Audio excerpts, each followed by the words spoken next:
Și acum te conectezi cu frecvența Elenei. 3, 2, 1. Și ești acolo. Spune-ne cum o percepi pe Elena. Într-o revoltă. E ca și când e o revoltă, ca într-un fel de sat. Iar ea e în prim plan. Nu e mare diferența dintre cum arată acum și cum este în astral. Dar e purtător de cuvânt al satului. Dar satul fiind toți în spatele ei, îmi dă de înțeles că este de fapt transgenerațional ei. E revoltată. E foarte multe nedreptăți. Îmi spune că a fost lăsată pe din afară. Toți la rând au fost lăsați pe din afară.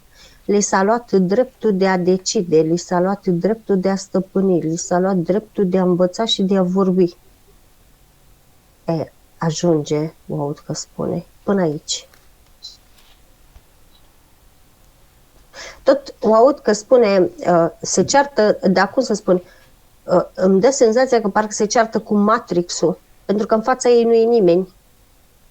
Adică nu e să zici că e vreun reprezentant legal al statului sau ceva de genul, știi? Și tot o aud că zice expulzare. Dacă nu se poate și nu ne încadrăm, ne puteți expulza, ne puteți trimite în altă parte, ne puteți trimite în altă regiune, o aud că spune. Dar ți-am zis, dacă mă uit în spatele meu, că acum eu sunt în fața ei, îmi dă senzația că vorbește singură. Deci e o revoltă interioară, mi-au spiritul că spune. Câtă energie a sufletului are acolo? Are 48. Cu câte vieți în urmă se întâmplă asta? În prezent.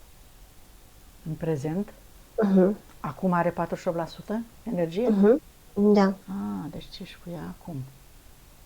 Ea doar îți redă situația în care se află, înțeleg. Exact asta am prins-o.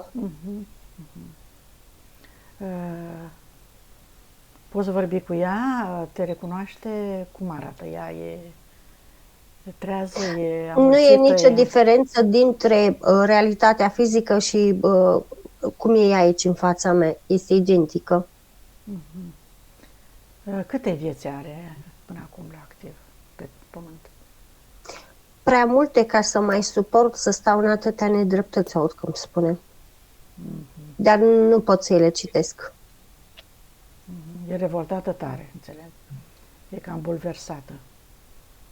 Bun. Nimeni n-a ridicat un gest pentru bunăstarea ei sau a familiei ei. Întotdeauna au fost folosiți și s-au lovit de foarte multe prejudecăți.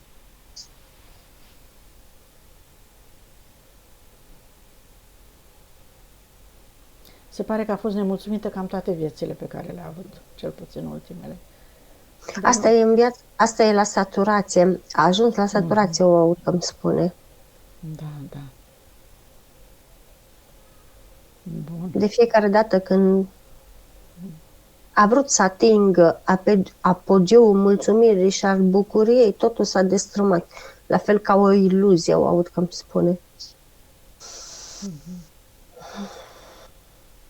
Foarte bine. Hai, acum a venit momentul să vadă cauza pentru toate nemulțumirile ei, pentru toate suferințele ei și pentru toată oboseala, starea ei de oboseală de la acest moment. Știe cauzele, sunt cauzele contractuale, doar că de fiecare dată când cere să vină, nu apare nimeni, pentru că nu are stăpânirea energetică interioară, nu are, cum să spun, cât timp are revolta asta, nicio entitate nu va veni să discute cu ea. Hai să-și scoată starea asta de revoltă ca să poată să reușească din plexul solar. Ce entitățile? Din plexul solar. Ce emoții mai Elena, simți ceva în plexul solar acum? Nu, deocamdată nu. Dai comandă să scoți toată această emoție din plexul solar. Acum, 1, 2, 3. Așa. Bun, ce emoție mai are de scos așa care ar putea o împiedica? Are furie, are nemulțumire, are nedreptate, are frica că e controlată, are insuficiență de exprimare, invizibilitate, durere. Să le scoată toate acum, da? Le scoate, dar să știi că nu prea le conștientizează, pentru că ea consideră în momentul ăsta că vorbește în numele tuturor, adică ceva de genul, ea crede că le are, deși le-am arătat, ea crede că astea aparțin transgeneraționalului și că ea pur și simplu a prins un moment de revoltă și se exprimă în numele tuturor. Adică în momentul în care îi spun că îi pâlpâie aceste unde de formă în corpul ei, Bun, neîncrederea, hai să-i scoate. Unde este neîncrederea? Din câmpul mental și după aia mergem la contracte.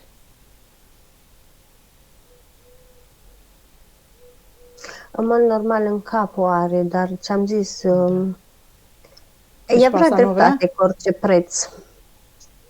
Da, are sentimentul ăla de răzbunare pe care îl avem majoritatea când ne ajunge cuțitul la os, cum se zice. Hai atunci să mergem la contracte. Am înțeles situația în care se află starea ei. Hai să mergem să chemăm toate contractele și dai și tu comandă, Elena, că dorești acum și aici să vină toate entitățile cu care ai făcut contracte din toate timpurile și spațiile, cu punctele, subpunctele, copiile, hologramele, amprentele, orice scrise, verbale, de orice fel, pe care tu ești pregătită să le destructurezi acum și aici, să vină în fața voastră. 1, 2, 3. 4. E Iahve, e Anubis, e Satan și prim om. Are mai multe, dar asta e pregătită să le destructureze. E pe sacrificiu, e pe jertfă, asta cu Iahve.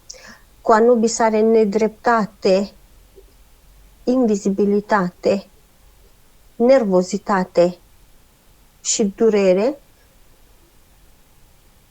Are într-adevăr pe magie neagră cu Satan. Sacrificiu și aici, respingere, imobilitate.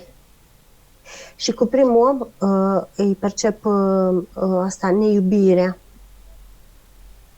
Neiubirea și dorință excesivă de iubire, de desubt, astea două. Iubire către el? Nu. N-a avut iubire către el niciodată? De asta i-a rămas această nevoie de iubire? Neîmplinită, neîmpărtășită, pentru că nu l-a iubit, nu a fost de acord să-l iubească pe el? E ceva între ei? Ca suflete? Nu? E separat totul? Are alt sens? Te referi la sensul de a iubi. Deci nevoia de iubire excesivă se referă printre oameni, dar pleacă de la ea din interiorul ei. Iar neiubirea e, cum să spun, faptul că orice face ea nu poate să se vadă să se iubească pe ea. Nu-l implică pe el ca și credeam că e influența atașament. De la el, faptul că nu se poate iubi și... Ok. Hai să-ți imaginezi, Elena, un foc purificator de frecvență corespunzătoare în care toate aceste contracte, cu tot ce conțin ele, se vor arde în totalitate, acum, pentru totdeauna. Mai e ceva de menționat, Amalia? Sau le ardem? Au început să se ardă deja, doar că e atât de revoltată încât ea a spus nu, și arată, nu, toate să vină, toate să ardă, nu, toate să vină, toate să se ardă, știi? Așa. Dar spiritul tău a venit și a spus că trebuie să se liniștească și trebuie să înțeleagă ca un contract să nu mai aibă putere și să nu se mai refacă, ea trebuie să-l conștientizeze. Iar în momentul de față, ea cu toate cunoștințele care le-a acumulat în momentul respectiv, este pregătită să le ardă doar pe astea, pentru că a conștientizat emoțiile respective. Le-a învățat din plin. Bun. Abia acum începe să se clarifice puțin, dar nu-i convine.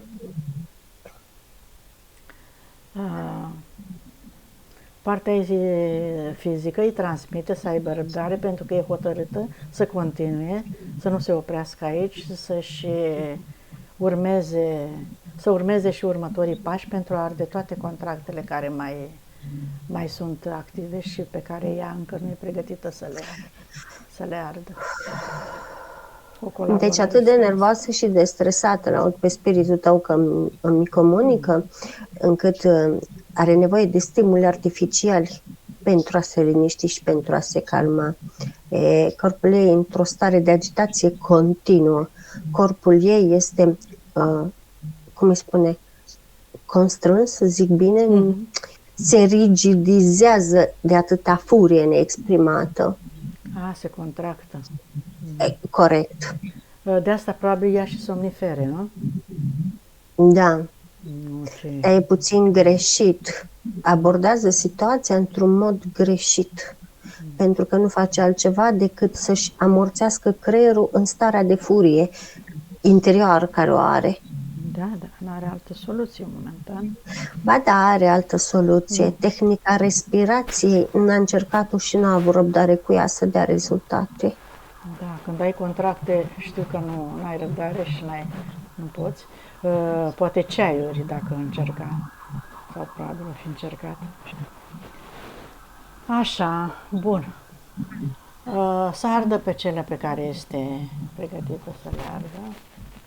Și să se liniștească, să se calmeze, că ce a fost greu a trecut, în curând se va elibera și de restul. Da. Inclusiv ritualurile de cununie și de botez s-au destructurat. Așa, hai să vedem și pe linia de potențial de suferință ce are. E neagră de furie. Iar ca implanturi îmi sare în gât foarte mult o semilună în chakra gâtului.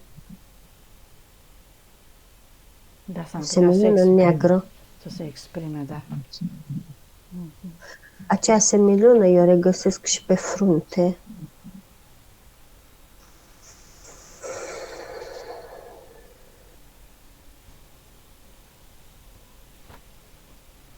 Pentru că și ritualurile astea pe care le-a făcut, știi cum se fac, pe lună plină, pe lună nouă, pe noaptea, nu știu când, nu știu cum.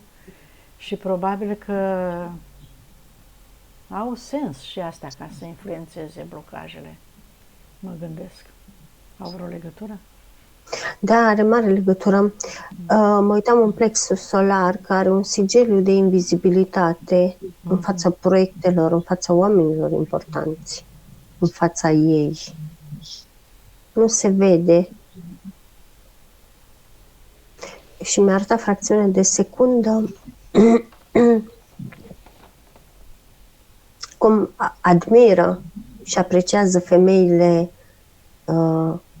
puternice, femeile care se exprimă, femeile care au încredere în ele, femeile care are o afinitate pentru femeile care își urmează visul. Da. Să curețe linia de potențial și să-și propună acolo tot ceea ce are nevoie. Nu, e prea mult până acolo. Încă suntem la scanare. Păi stai că nici n-ați început scanarea, da. Trebuia întâi scanarea, nu? Tu ai început deja. Bun. Hai să, da.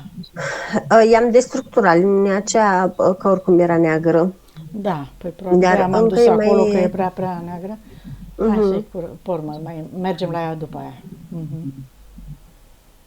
Îi scoate niște paraziți din intestin și îi scoate foarte multă rușine și umilință din șolduri, din zona genitală, dar și din genunchi. E, cum să spun, a stat atât de mult îngenunchiată în fața altora, încât practic genunchii ei și șoldurile ei parcă sunt îmbibați de rușine și de umilință. Am fost sclavă cu acte în regulă, o aud că îmi spune. Am fost sclavă atât a magiei, am fost sclavă atât a propriilor dorințe, curate și necurate, și am fost sclavă altora. Când zice altora, iar se referă de fapt la zeitățile astea. La care s-a rugat, la care a colaborat.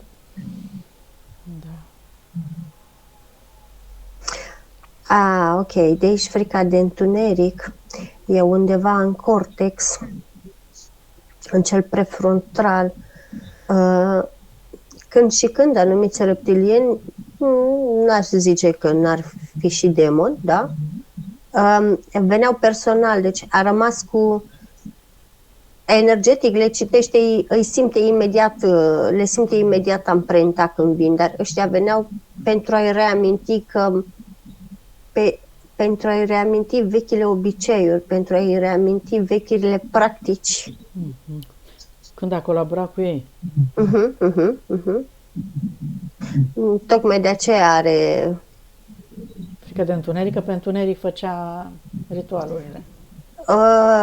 Pe întuneric este și, da, asta una la mână, dar pe întuneric este și modul pe întuneric este modul lor de a se manifesta mult mai bine, pentru că nefiind lumina care să îți aducă în față proiecții, tu n-ai ce să faci pe întuneric decât să-ți duci atenția în interior. Ducându-ți atenția în interior, și dacă n-ai ochiul al treilea deschis, tot se deschide, sunt simțurile mult mai, cum îi zice, mai accentuate.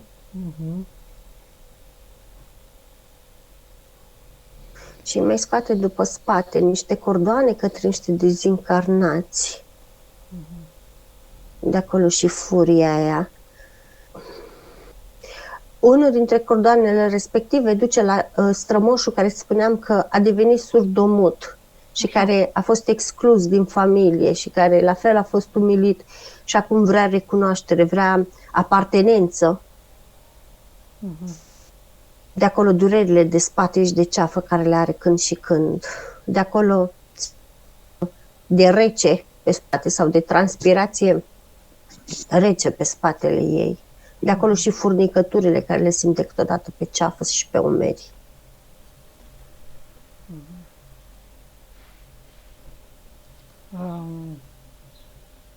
Să te uiți la dantură.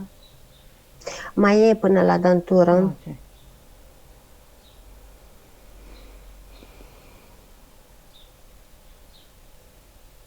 O larvă astrală din nervul vag îi scoate și de la coccis din mănunchiul ăsta de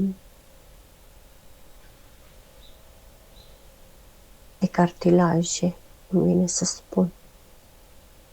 E și de la renichi, ia ca un fel de ceață, o ceață ruginie. E formată ca și unde de formă din foarte multe frici. Frici de viitor, frici de proiecte, frici de oameni, frici de pierdere, frici de viață. Are inclusiv frica de a fi fericită.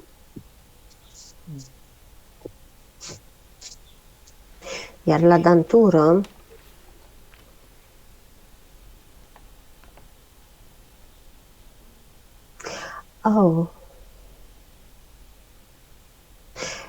e energia unui autoblestem aici.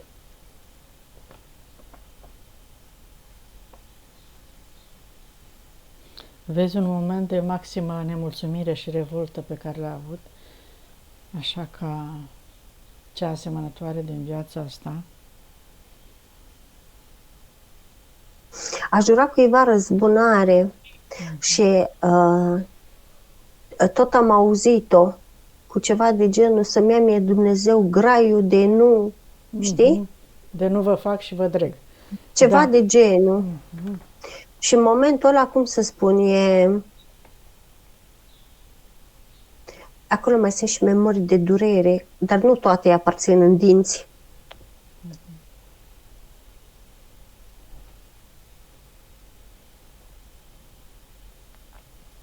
Câteodată, în momentul în care energia asta a blestemului o prinde pe nesiguranță, pe îndoială, o prinde, nu neapărat că își lasă garda jos, pe emoții din astea de tristețe, de neîmplinire, în momentul ăla văd când și când, ca o stea așa licărește gingia ei, toată gingia, și sus și jos,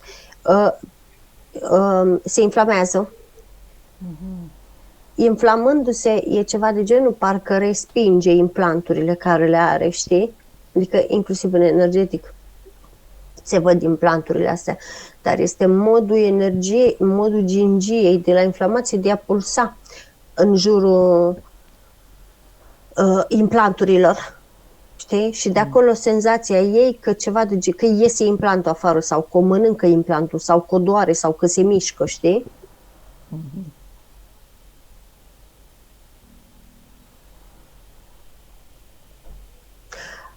Ok.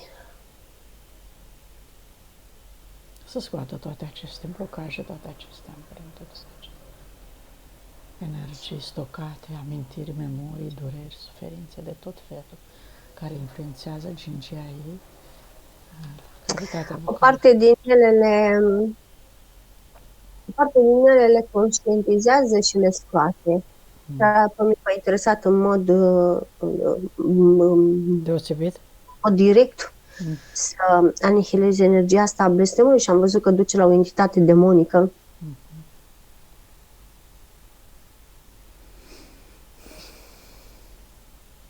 văzut că m-a întrebat exact chestia asta când i-am spus că trebuie să o revoce și trebuie să o anihileze, trebuie să o destructureze. Și el m-a întrebat exact așa: ești sigură că e pregătită să facă lucrul ăsta? Atâta timp cât a cerut ajutor, sigur că e sigură să facă lucrul. E hotărâtă să facă lucrul ăsta. Sigur că nu are ea suficientă încredere și mai are acolo niște emoții de scos, asta e altceva. Dar ea este hotărâtă să rezolve, așa că hai să-i scoatem și nesiguranța și neîncrederea în ea, să-i scoatem și fricile și furia, dacă mai are, și rușinea și vinovăția și tot ce mai are. Regrete, amăgire, neputință, îndoială și toate cele. Să scoată dai comandă, Elena, să scoți toate astea din tot corpul tău, oriunde ar fi ascunse, de peste tot, pentru că tu poți, tu știi, ești veche, se pare foarte veche, ești pe pământ, așa că ai acumulat destulă informație și înțelepciune încât poți să faci, doar că ești într-un moment în care te-a doborât tot acest program și te poți ridica printr-un mic efort de voință și scutura de toate aceste emoții care te-au împiedicat. Momentan a retras-o demonul respectiv, dar mi-a plăcut ce a zis în momentul când ai început tu să vorbești așa, să scoată și aia, și aia, și aia, și aia, s-a uitat așa la tine și a zis, zice, gata, că a purificat-o Ioana. Eu știu că nu se purifică așa ușor, dar ea trebuie să se ridice și să se scuture. Da, nu. Momentan e un exercițiu al minții, da, al minții. Nu, momentan a retras-o, dar a spus exact așa. Zice, ok, momentan vrea, dar o să vezi cu timpul, deci exact lucrul ăsta mi-a zis, o să vezi cu timpul că o să regăsești tot acolo, pentru că toate emoțiile astea care ea vrea să și le scoată dintr-o dată, nu face altceva decât să o destabilizeze, pentru că prea mult dintr-o dată în astral nu este și foarte bun și benefic pentru ea, și a și plecat. Cine a zis? Ea, demonul respectiv, știi? Și-a luat energia blestemului. Foarte bine, că și-a luat-o, lasă, că restul să descurcă ea, să nu-i poarte el de grijă, că o să descurcă ea. Ușor, ușor, o să înceapă să înțeleagă, să accepte, să să recapete puterea și o să se curețe în totalitate, ușor, ușor, în ritmul în care corpul poate și mintea acceptă și reușește. Așa că noi știm că se poate. Bun. Așa, ce mai era de scanat? Ceva? Nu, momentan n-am scos suficiente. Hai să ne întoarcem la liniile de potențial, să vedem dacă s-a mai luminat acolo, ca să-și poată ea să-și pună... Una singură avea neagră și am șters-o, i-am anulat-o. Bun, acum aș creează alta. Elena, pune-ți acolo tot ce vrei. Să ai puterea să te ridici, să ai capacitatea să înțelegi, să conștientizezi și să te eliberezi în totalitate, în ritmul în care, repet, corpul tău și mintea ta o pot face și să devii din nou puternică așa cum ai fost și să-ți recuperezi toată energia și memoriile. Nu se va întâmpla lucrul ăsta cât timp ea văd că începe să-și pună pe linia de potențial. Tot transgeneraționalul nu e ok pentru ea să facă lucrul ăsta, nu conștientizează chestia asta, ea trebuie să se salveze pe ea, ea trebuie să se simtă bine pe ea.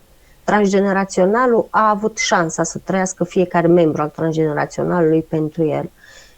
Ceea ce n-a putut ea să rezolve pentru ei ar trebui să fie ok, împăcată cu chestia asta. Văd că în continuare se simte datoare față de transgenerațional pentru că și l-a pus pe tot pe linia asta nouă de potențial și nu mi se pare Bine, ok. dar care este motivul pentru care ea simte nevoia să-și pună pe linia asta tot transgenerațional, își asumă din nou responsabilitatea asta? Ca să-i mulțumească și ca să le trimită un strop de fericire, o aud că spune. Dar lucrul ăsta se poate face prin contracte, nu să-și pună transgeneraționalul pe linia ei de potențial. Ea consideră că nu se poate elibera dacă nu îi mulțumește pe ei? Ea Ceva de consideră genul. că este singura care poate să le aducă un strop de fericire. Vezi unde are promisiuni, Amalia, un program de cu promisiunile pe care le-a făcut cândva. Trebuie Are să-și- cordon de loialitate pe transgenerațional cu ei. Păi, cordon de loialitate, dar asta nu înseamnă să-ți iei tu bagajul lor. Păi tocmai, că nu e ok. Vezi dacă vrea să taie cordonul ăsta de loialitate, să-l curețe, dacă este pe el vreo promisiune, vreo specificat ceva, vreo înjurământ, vreo declarație, tot acest cordon, Ok. știam eu că o să găsești.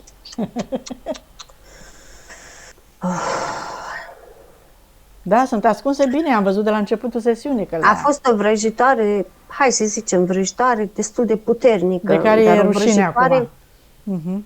Nu ar avea de ce să-i fie rușine, face Da, parte da. din experiența ei și e tot în regulă din punctul meu de vedere. Doar că, fiind o vrăjitoare, hai să zicem de întuneric, deși nu sunt de acord cu termenul, dar hai să zicem că a colaborat cu lumile de jos, în foarte multe ritualuri și a invocat puterea strămoșească și n-a trimis-o înapoi. Invocând puterea strămoșească, n-a invocat doar puterea, a invocat inclusiv strămoșii care aveau linia aia, stropul ăla de ADN care avea puterea, înțelegi? S-a folosit Tocmai de de- sufletele lor. Da, dar nu i-a trimis înapoi. Și a creat atașament și a creat, cum să spun, i-a luat la pachet. Și acum se simte datoare față de ei, logic, Corect. trebuia să fie ceva, o cauză. Corect, corect. Bravo! Bine că ai găsit-o. Abia acum aș dă seama ce a Așa. făcut. Și abia acum aș dă seama celălalt motiv al insomniei ei, pentru că știa că are ceva de făcut, dar nu-și mai amintea ce. Exact. Și se frământa și iată unde a dus-o, da. Foarte bine, Amalia, perfect. Hai că am ajuns unde trebuie iară.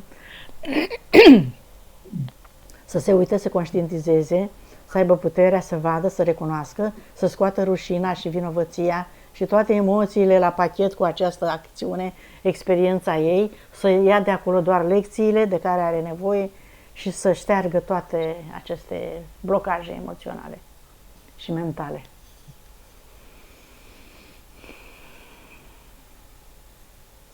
Da, a trebuit să curăț și cordonul cu transgeneraționalul. cât timp ca să putem să le tăiem cu totul. Mă uitam la frații ei, cum să spun, destul de triști. Destul de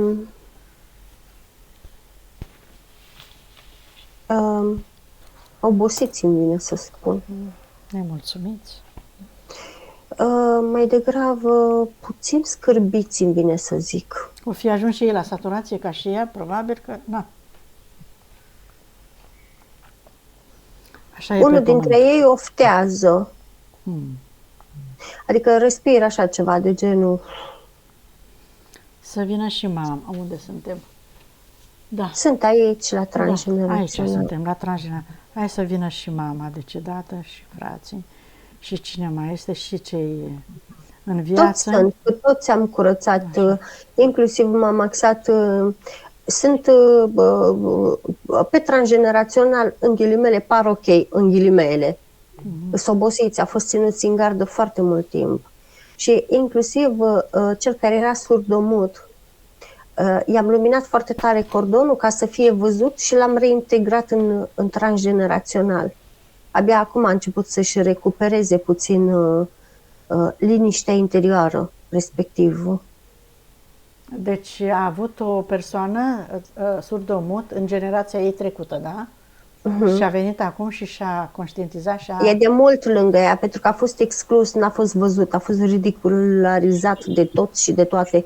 Și, cum să spun, faptul că ceilalți umani îl excludeau și îl ridiculizau, așa, nu era nicio problemă pentru el, dar în același mod se comporta și familia cu el.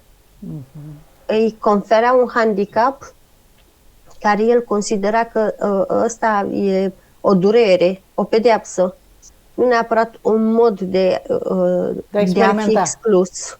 De a fi exclus. Și m-am gândit cum să fac să-l recunosc. Tocmai de aceea, imediat spiritul mi-a spus să-i luminez cordonul, ca tot transgeneraționalul să-l vadă și să se mire de el, știi? Să poată să...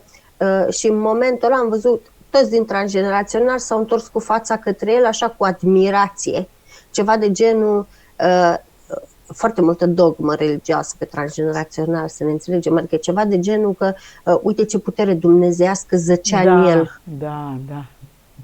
Știi? Da, e ok, adică se transmit și informații, dar, cum să spun, faptul că majoritatea dintre ei au fost prinși în realitatea ei prin prisma că ea s-a folosit de puterea lor, sunt puțin obosiți și e stocată informația, momentan nu e conștientizată la ei pe acolo, știi? Bun, transmite și mental, Elena, că le dai drumul, îi eliberezi cu iubire, cu acceptare, fără regrete, îi iubești și eliberezi. Îi iubești și eliberezi. Mă gândeam înainte de ce este atât de important, Amalia, să iubim persoanele cu handicap. Pentru că... Dar nu zice nimeni că trebuie să le iubim. Nu, să iubim, să-i ajutăm, să-i înțelegem, să-i respectăm, pentru că ei suferă mai mult. În loc să le apreciem experiența. Să le apreciem, așa, cum e mai bine să spunem, ca să nu se simtă ei, iată, marginalizați și să devină să ajungă să fie mai în suferință decât sunt deja, știi? Asta era ideea. Să-i respectăm și pe ei, hai că uite ăsta e cuvântul, să-i respectăm și pe ei ca și pe ceilalți. Corect. Și îmi place la ce concluzie a ajuns societatea, că sunt scoși în evidență, cum să zic. La ora actuală, că înainte nu era așa. Să știi că foarte mulți dintre ei sunt animatori. E animație. N-au suflet? Foarte mulți dintre ei chiar sunt animatori, dar n-au suflet. Dar cei care sunt așa, sunt două motive. Ori și-au ales o astfel de experiență, ori în majoritatea cazurilor plătesc o karmă foarte grea. Da, dar e bine cei din jur să-i salte un pic, da? Întotdeauna este bine să-l respecti, întotdeauna este bine să-l apreciezi, întotdeauna este bine să te comporți cu el ca și cu un om, fie că e animator, fie că e suflet, fie că e sămânță stelară, fie că e orice. E important să conștientizăm asta. Cred că e foarte important. Să nu avem resentimente față de ei. Așa. Bun, curățat încă o dată, transmis informația, mai ales, hai să transmitem, Amalia, să subliniem informația despre religie, să fie atenți la manipulările pe teme religioase, cum că puterea se află în afara lor și să cheme și să ceară și să se roage, pentru că în momentul ăsta se consideră neputincioși, își anulează toată voința, toată iubirea, toată puterea și speră să-i ajute alții. E foarte important să nu se mai lase păcăliți de dogmele religioase, pentru că sufletul și spiritul lor au de suferit și în momentul în care noi ne recunoaștem puterea interioară, atunci ei cresc și se mobilizează și ne ajută, iată, ca o forță interioară. Da? Transmitem tuturor strămoșilor ei această informație. Așa. Acum pe cordoane cu persoanele în viață, soțul a fost karmic, sora e karmică și ea. La sora am perceput la aceeași chestie, foarte multe frici de viață, foarte multă clintire. A simțit că îi fuge pământul de sub picioare de foarte multe ori sorei. Îmi dă senzația că și sora în astral este destul de timidă, dar să știi că un pic conștient, e mai calmă ca ea în astral. Se uită și înțelege. A făcut niște aha-uri sora ei de când suntem aici. Super. Dar n-a vorbit. Ține gura numai închisă. O fi și ea influențată de aspectul ăla de pe transgenerațional cu mut, surdomut? Cam da, și frații au avut anumite probleme din astea. Dar n-a fost atât de proeminent cum e la Elena. Fata, în schimb, e completare. Bine, se cunoaște din mai multe vieți cu ea, da, e în familie din mai multe vieți, dar e pe completare. Fata și-a însușit foarte multe din caracteristicile, sau nu zic bine caracteristice, din dorințele mamei. Fata a pus în aplicare foarte multe din dorințele mamei, inclusiv cu modul de a se îmbrăca, inclusiv cu modul de a vorbi, inclusiv cu modul de a se descurca. În sensul că fata îmi dă senzația că trece de la o extremă la alta, când este foarte blajină, foarte tăcută, când este foarte zburlie, zbanghie, îmi vine să zic, știi? Adică n-are reținerile mamei. E mai libertină în exprimare, adică așa ce vine... Nu tot timpul, dar cum să spun, ceva de genul te ascult și dintr-o dată mă ia nervii și izbucnesc, știi? O recunoști, deci, Elena, așa e? Așa e, așa e. Așa e. Am înțeles. Da. Și cu soțul. Vrea și eu un partener. Da, mai probabil că, da, are nevoie. Și cu soțul, da? Cum e, karmic? Da, a fost karmic. Compatibilitatea dintre ei acum? E 63. E ceva.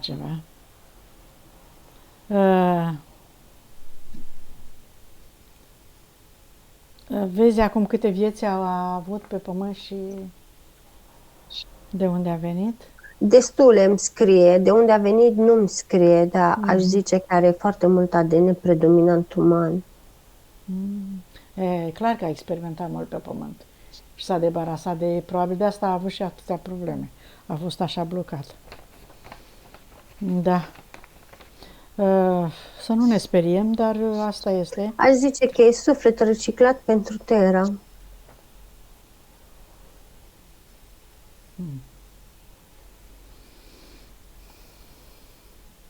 În sensul că nu pot să-i percep, chiar nu-i percep Adică n-aș ști să spun, ai văzut cum spun de obicei, are ADN venusian, dar uite, în spate urmează să se activeze ăla pleiadian. Îți dau un exemplu. La ea nu văd chestia asta. Și în cazul ăsta, așa cum ai spus, la prima viață după reciclare, a? Ar fi. Dacă La prima ce? La prima viață după reciclare. Ar fi asta. Dacă m-am exprimat bine. N-am înțeles-o foarte bine, dar mi-arată spiritul meu ceva de genul că sunt anumite laboratoare care captează niște suflete de le ține acolo și le bagă cum ar veni. Îmi arată ca o cloșcă. De fapt, îmi arată mai multe cloști. Una e pestriță, una e albă, una e neagră, una e roșcovană.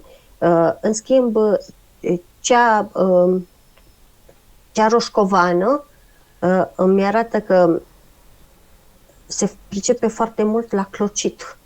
Dintre toate, asta clociște cel mai bine, asta scoate pui cel mai bine. Și tocmai de aceea văd că e, cum să spun, e lăsată la clocit, după aceea e băgată în laboratorul respectiv, îi se dă să inhaleze niște aburi, îi se dă niște substanțe, după aceea iar e pusă la clocit și tot așa, știi? Ăsta este modul lor de a recicla sufletele terane. Amalia, dar ce am putea să facem să nu mai intrăm în laboratorul ăsta? Am avea o portiță de ieșire, că eu nu văd ieșire din asta. Cum ar trebui să fim, să ne comportăm, oricum am fi. Adică pe măsură ce ne suntem treziți și conștienți, ei ne consideră rebeli și ne bagă la uitare. A? Da, pentru că nu suntem uniți. Pentru că nu acționăm ca un unitar. Tot din cauza asta, da? Că nu suntem o forță. Pentru că dacă am fi... dacă am acționat pe legea lui 1,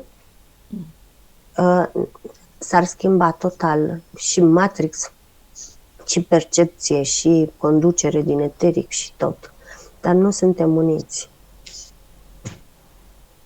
Tocmai de aceea e ceva de genul, cum să mă exprim? În individual te prinde mai ușor. Când ești o forță mai puternică, nu poate să te prindă. Că suntem o masă compactă și nu are de unde să ne ia. Ceva de genul, înțeleg eu. Tot îmi vine citatul ăla, știi, că Biblia a deformat și a răstălmăcit foarte mult zicalele adevărate. Iubește-ți aproapele ca pe tine însuți. Asta e valabilă, da? Da, dar este, cum să spun, departe de a fi pusă în aplicare.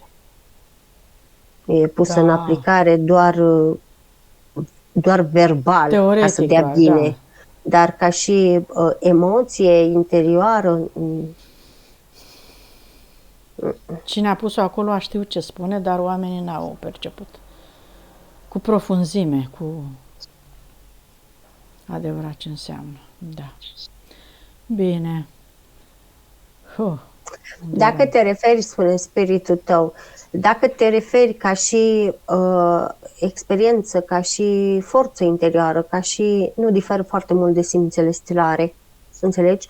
La origine și ea este o sămânță stelară, doar că a fost reciclată de atâtea ori aici, încât este puțin mai greu. Ea trebuie să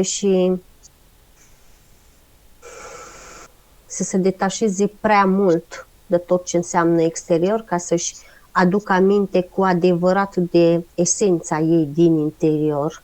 Și ea este la fel de puternică ca o sămânță stelară. Da, e clar că de asta au reciclat-o. Că a fost cândva foarte... Corect, dar trebuie să renunțe la stimulii exteriori, trebuie să aibă răbdare cu ea, trebuie să respire, trebuie să-și readucă aminte ceea ce conține în interior, spune spiritul ei acum că a venit. Și ne întoarcem la ce ai zis și în sesiunea de ieri, că stând în aici și acum, nu ne poate influența nici karma, nici entitățile, nici nimeni. Stând în interiorul nostru, în prezent.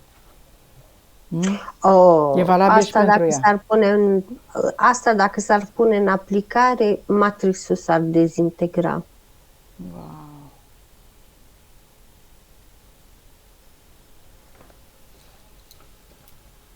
S-au tăiat cordoanele. Bine. Hai să vedem acum conexiunea cu... Egregoare, conștiințe colective. O deconectezi de la ele, astrale inferioare, entități și câmpurile și frecvențele lor. Da, da, da.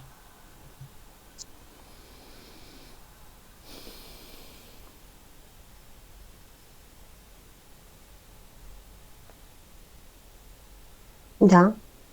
Conexiunea cu energia pură a Pământului, Elena. Îți imaginezi din centrul tălpilor tale două fascicule de lumină care cresc, se extind până în centrul Pământului. Și acolo te conectezi cu acea energie strălucitoare, puternică a Pământului, cu iubire și recunoștință pentru susținere în experiența pe Pământ. Și simți această iubire a Pământului, putere și încredere pe care ți-o conferă Pământul, vibrația Pământului. Te întorci în interiorul tău cu această emoție, cu aceste energii, cu aceste sentimente de încredere și putere, îți umpli corpul tău, toate celulele și toate câmpurile, cu această vibrație și această stare și din creștetul capului rogi spiritul tău să te conecteze cu energia pură a sursei. Era conectată cu energia falsă, cu sursa falsă a mamei? Avea amprentă. Te conectezi cu energia pură a sursei și conștiinței universale. Îți caută matricea originală cu toate valorile, calitățile, capacitățile, talentele tale. Și te întorci în interiorul tău, te conectezi cu restul de energie, îți amplifici energia, îți extinde această energie și simți această putere, iubire adevărată, mare și necondiționată, puternică. Îți activezi toate memoriile și puterea inimii. Vezi inima ei, Amalia, să-i dăm o curățare. Da. Acceptă și integrează energia masculină cu energia feminină.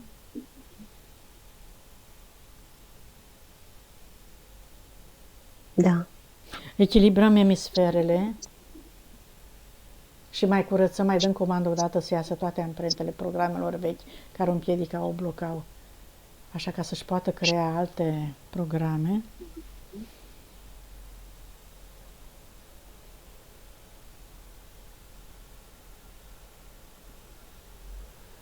Da. Și integrăm cele trei părți, suflet. Nu. Zi. Nu se merge? face integrarea.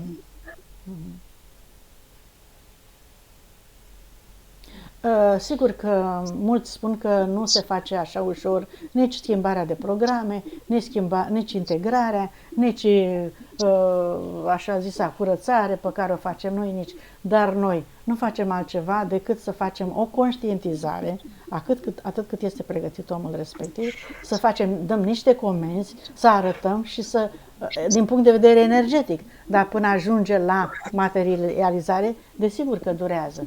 Spune. Spiritul meu spunea că ăsta e un lucru pe care trebuie să-l dezvoltăm puțin, pentru că majoritatea își imaginează că integrarea asta sunt așa niște părți de noi, una la răsărit, una la apus, una, știi? Și că în momentul când se face integrarea, vin toate părțile astea din exteriorul nostru, de la mii de kilometri și se recunosc și se formează o sferă și sfera aia ți intră în piept, înțelegi? Nu, este total greșit.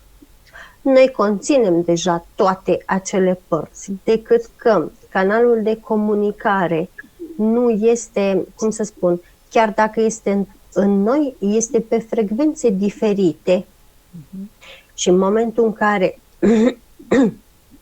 integrarea se face, canalele acelea de comunicare, intuiția aia, să spunem, în fizic, se deschide și se accentuează. La unele persoane, momentan, nu este nu este pregătită, nu se face deschiderea asta. Și asta înseamnă că nu a conștientizat profund. Adică una e să conștientizezi teoretic, Asta și una e când că... faci aha-ul ăla și oftezi, chiar oftezi și zici, uai, așa este. Știi că toți avem stările astea când facem diferența. Da. Ca și comunicarea cu ghizii, cu sinele, cu spiritul, cum vor ei să spună, da, au senzația că cineva le șoptește, dar cum să spun, când de fapt sinele, spiritul, sufletul, cum vrei tu să-i spui, îți vorbește strict pe limbajul tău, dar într-un mod plăpând, plăcut. De obicei, cine îți vorbește și îți șoptește din afară, n-are treabă cu sinele, cu spiritul, cu nimic din astea. Îți șoptește din exterior. Nu e ok. E mai dictatorial mesajul care vine din afară? E vreo diferență de tonalitate, Amalia? Sau poate fi confunzabil? Dacă spiritul meu răspunde exact așa. Dacă te aștepți ca noi, spiritele, să fim alea blânde, plăpânde și mulți își imaginează cam cum sunt măicuțele alea prefăcute sau popii aia prefăcuți, știi, de vai, dragă, nu se întâmplă chestiile astea, pentru că de obicei, cum să spun, se vorbește ok, se vorbește normal, dar nu e lingușeală. Deci nu e lingușeală deloc. S-ar putea să fie lingușeală din partea celorlalți, din afară, da? Corect. Bună informație. Iar sinele tău, sufletul tău, spiritul tău, vorbesc în termeni pe care îi folosesc umanii de obicei îți răspunde da sau nu, sau în propoziții scurte și categorice. Dar nu te îndeamnă niciodată să faci rău, nu te îndeamnă să dușmănești, nu te îndeamnă să faci ură, nu te îndeamnă să faci nimic.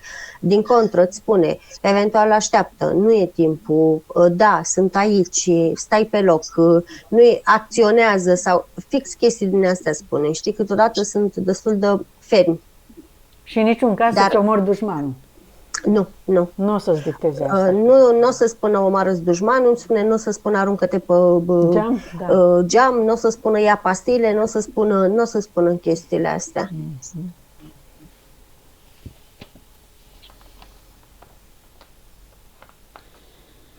Bine, deci integrarea încă nu, mai rămâne să lucreze cu ea. Urmează... Hai să-i mai curățăm, câmpurile, Amalia, vezi, dacă îi mai dăm o comandă să curățăm câmpurile, să o ajutăm să conștientizeze. Câmpurile ei, să știi că arată foarte bine. Câmpurile ei, per total, în exterior, sunt foarte închegate. Bun.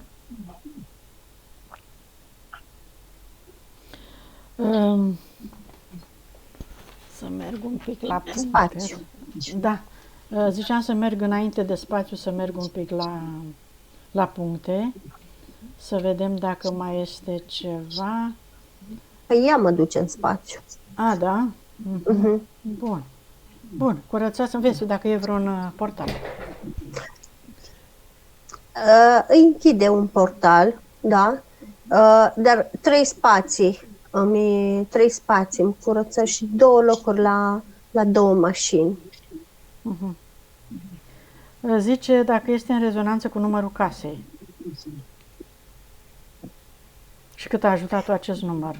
Cu 1 da, cu 1 nu. Numărul casei. 2. Ce vrei să zici aici? Eu fiind 4. 4K, 6, S, 6. Asta e din numerologie. Cât a ajutat-o? Nu știu ce să spun. Îmi arată exact așa. Un spațiu la etaj, la bloc, dar e la etaj, îl văd, e ok, e drăguță influența casei asupra ei. Cea care o văd mai jos, adică îmi dau seama că este o casă, sau ce? E puțin în ceață.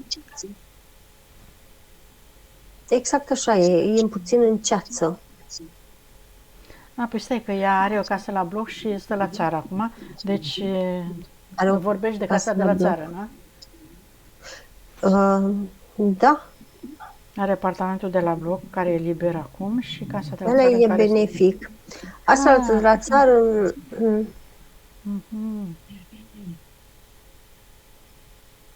Bun, să le curețe pe amândouă, atât cât este posibil. deci uite contrastul, asta de la țară e mai benefic soțului.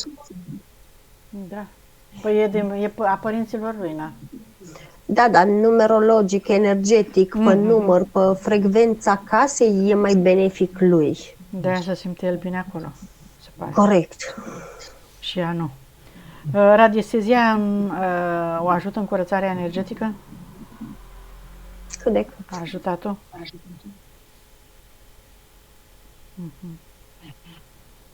Bun, astea au fost. Pentru situația ei de atunci, da, a ajutat-o. Decât ca să o ajute și mai bine, ea ar trebui să conștientizeze foarte mult puterea ei interioară și încrederea în ea. Pentru că, în definitiv, orice practică, că e radiestezie, că e șamanism și așa mai departe, toate se fac, sunt niște cârje care te ajută, dar tu le pui în practică cu energia ta. Exact. Cât timp tu n-ai o energie stabilă, nu poți să influențezi, deci nu-și va face efectul atât de mult practica respectivă, pentru că, da, mai există și anumite practici și inclusiv în radiestezie de orice fel, da, deci nu ne referim doar la un tip de radiestezie, aici le includ pe toate. Mai există, dacă nu este bine ancorată persoana care o practică, mai există și scăpări de energie. Tocmai de aceea trebuie să conștientizezi foarte bine puterea ta interioară și tu ești cel care mi-arată, tu ești cel care dai intenția, tu spui când să funcționeze, tu spui când să se oprească.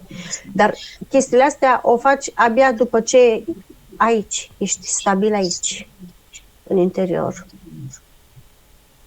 Dacă te apuci să folosești niște obiecte cu speranța că tu nu poți, te ajută alea, n-ai făcut nimica, nu? E ca și când pui în mână e ca și când pui în mână un creion care unui copil până într-un an, nu va face altceva decât, eventual nici nu va băzgări cu el, doar îl va roade, știi? Așa, da. Da, o să mai explicăm asta, că mai am niște întrebări și altă dată. Bun, acum să închidem, stai să vedem ce mai avem de făcut. Curățarea casei, robinetul abundenței. Se oprește pe îndoială.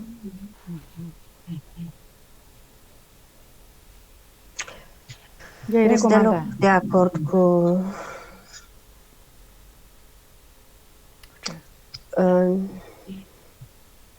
nu e vorba că îi recomandă să fie ea. Îi recomandă să fie blajină cu ea. Dar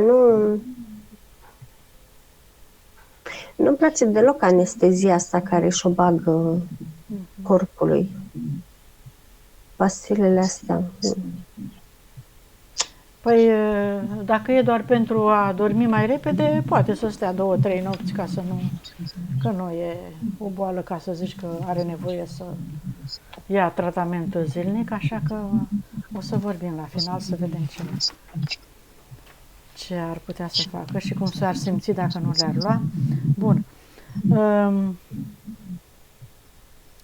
Păi asta a fost. S-a recuperat? Cât a conștientizat? Hai să vedem ce procent a conștientizat. 79. E bine, binișor. Energia cât s-a recuperat? Că era nu este undeva la 98. Dar oricum o să scadă. Vrea să știe, uite, mi-am notat eu o coincidență. De ce mama ei a decedat fix la data în care s-a născut, la data ei de naștere, cum ar veni, la un moment dat, într-un an. Pentru că a recunoscut puterea în energetic. Cine cui? Mama ei. E ca și când i-a predat ștafeta în mod direct. Asta a fost un semnal. În cazul ei, da. în cazul ei, care a murit în ziua de naștere, ca și cum ea a murit, ea s-a renăscut iarăși, Corect. prin puterea mamei. O, super informație. În cazul ei, sigur, da. Că poate nu toate cazurile sunt la fel. Elena, cum te simți? Rămâi acolo. Doar vreau să știu dacă e vreo schimbare. Am emoții. Am emoții și îmi tremură corp. Nu prea ți-ai acceptat schimbarea, dar o să lucrezi la asta. Ești mai ușoară, cel puțin cât de cât? Nu. Nu simți, Nu. Poate după ședință. Nu. Inspiră și expiră, te rog, relaxează-te și permite, dă comandă corpului tău să permită schimbarea, eliberarea de programe și tot ce am făcut noi. Refuzi să te mai opui, refuzi să mai... rezistența la schimbare, Amalia. Nu știu dacă ți-am zis să o scoatem. Că uite, ea chiar pe asta o avea, se pare destul de acut. A fost în rinichi. Metabolizare cât are? Are 4 zile. Iată ce puțin. Dar te-ai recunoscut, Elena, în tot ce ți-a spus Amalia? Da, 100%. Bine, atunci. 100%. Bine, O să atunci. ascult. Rămâne să mai lucrezi. Da, sigur că da. Mai ai întrebări? Mai ai ceva? Nu. Bine, atunci acceptul de publicare dacă ne-l dai și închidem. Da, sigur. Mulțumim.